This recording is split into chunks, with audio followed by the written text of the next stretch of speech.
এবার জেলেনস্কির সঙ্গে দুর্দান্ত ফোন আলাপ হলো ট্রাম্পের। পুতিনের সঙ্গে ফোনে কথা বলার একদিন পরই আনুষ্ঠানিকভাবে জেলেনস্কিকে যুদ্ধবিরতির বিষয়ে অবহিত করলেন তিনি।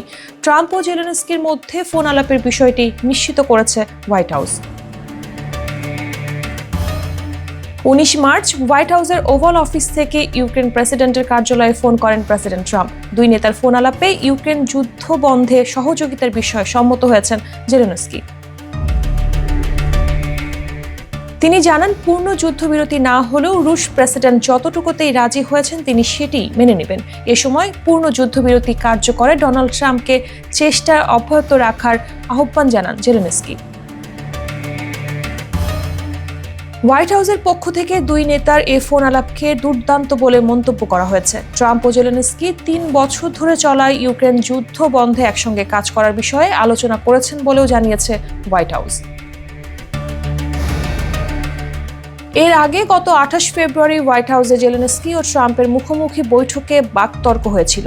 এরপর এই প্রথম দুই নেতা আবার কথা বললেন। ফোন আলাপে ট্রাম্পকে তার সহায়তার জন্য ধন্যবাদ জানান জেলেনস্কি।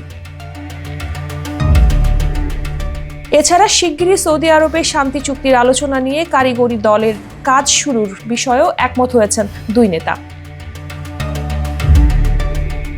এর আগে 18 মার্চ রুশ প্রেসিডেন্ট ভ্লাদিমির পুতিনকে ফোন করেন ট্রাম্প। মস্কোকে 30 দিনের যুদ্ধবিরতির আনুষ্ঠানিক প্রস্তাব দেন তিনি। তবে প্রায় 2 ঘন্টার সেই ফোন আলাপেও পূর্ণ যুদ্ধবিরতিতে পুতিনকে রাজি করাতে পারেননি তিনি।